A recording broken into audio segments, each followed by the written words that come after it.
Саламатсызбы эже?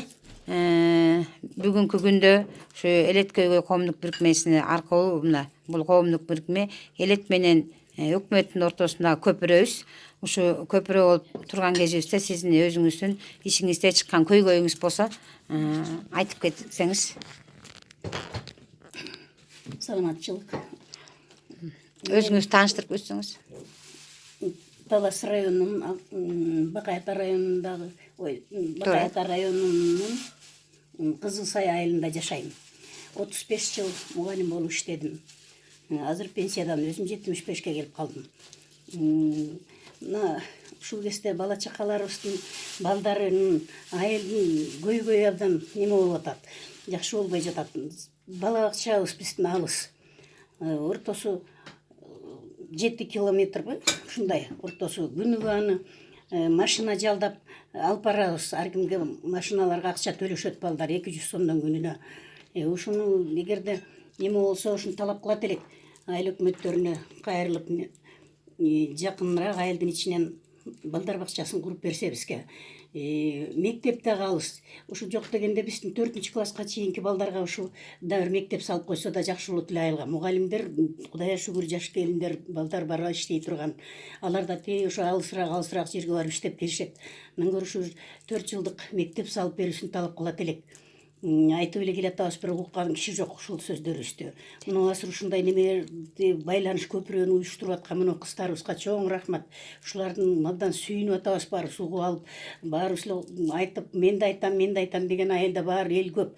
Ошолордун монтип биздин көйгөйлөрүбүздү угуп, жазып алып, ошо сизге жеткире берет деп ишенебиз. Ошону жакшылап угуп, талап кылабыз баарыбыз ушундай немелерди.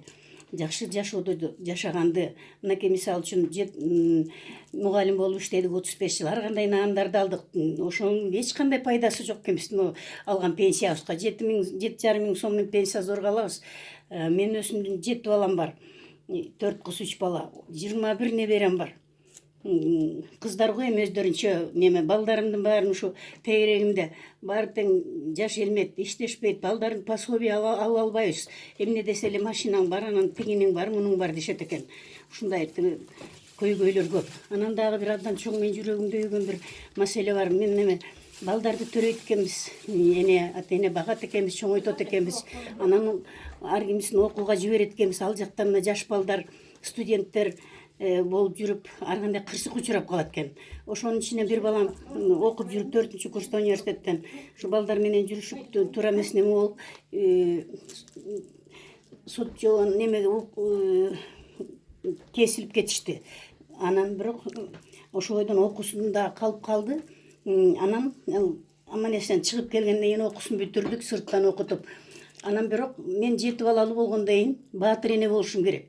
Баардыгы баатыр эне алып атат. Ошо баатыр энени ала албай бербей койдум мага. Сен балаң ушинтип кесилип келген. Ушун үчүн берилбейт экен. Эми баланы биз эми билбеген жокпуз да кандай кырсык болуп тиякта жүргөндө ушинтип калат экен. Ушуну дагы бир талап коет элем. Ушуну тактап берсең, беришиңерди суранат элем. Ар ким айтат андай жок дейт. Билбейм, андай жок болсо мен 2 жолу документ өткөздүм, экөөтөн кайтарылып келди. Эмне десем ушундай балаңыз неме болуп калыптыр дейт. Мундайларга берилбейт дейт. Эми биз эне аны каалаган жокпуз деп, ар кандай кырсык жаш балдар дегенде боло берет экен да. Анын өзүнүн немесин, күнөөсүн тартып келди, актап келди. Ошону да бир суранат элем. Анан кийин мына пенсия алган ушу 7 миң сомдон алабыз. Азыр эми картайдык мына. Андан оорукчан болуп калдык. Ушунча жыл иштегенден кийин мугалим деген өзүңүз деле түшүнөсүз. Ошондо дарыланайын, жети бир немелерге барып жакшы лечение алайын десек жетпейт. Жана үйдө балдар келиндер иштебейт, аларга жана бала бакчасына төлөйт, аларын төлөйт экенбиз. Алар кандай эмне алып берет экенбиз, ошону менен эчтекеге жетпей калат экен. Ошо баарыбыздын эле көйгөйүбүз, ушу пенсияларыбызды бир 20 миңден ашырып берүүнү талап кылат элек. Башка мамлекеттерде кандайтым эле сон пенсияларды алышат, биз деле ушу Кыргызстанда эң аз алган ушу биздики дешет. Билбейм. Неберелерибиз пособие алатпы? Неберелерим пособие албайт. Айтып атам го. Эмне себептен? Пособие албайт. Эмне десе машинаң бар дейт. Кемпириң бар үйдө тиги пенсия алат дейт. Мен пенсия менен багышым керек экен неберелерди. ансызда балдарым иштебегенден ар кимисине 500 сомдон неме төлөйт, ар кимисинин жок дегенде бирден балдарыңарга төлөп берейин деп, бирден балдарына пенсияман төлөп берем 3 баламдын тең. Калган эми колумдагы балам бар, ага тамак самак берип, ошо калган ошого берем. Даже тиги телефонго единица салганга акча калбай калат. Светибиз болсо абдан кымбат.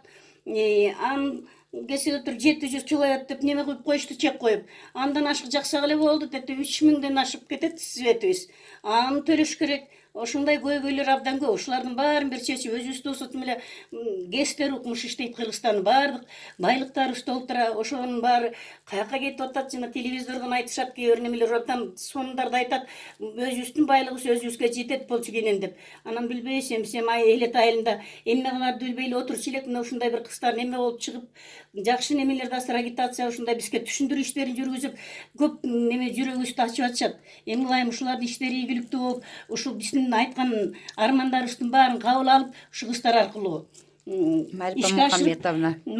Марипа Мухамметовна ушу абдан ыраазы болуп атабыз, ушинтип кыздарды уюштуруп бизге жиберип атканыңа. Ушу ишиңер ийгиликтүү болсун. Ушу биздин үнүбүздү ушу президентке жеткизип, жогору жака бир аз бул канча комуштар колуңардан келгенче ушу көйгөйлөрүбүздү аткарып берсеңер, ушул өмүрүңөрдү тилеп баарыбыз ыраазычылыгыбызды билдирип атабыз. Өмүрүңөр узун болсун, ишиңер ийгиликтүү болсун. Ошол биздин каалообуз. Рахмат.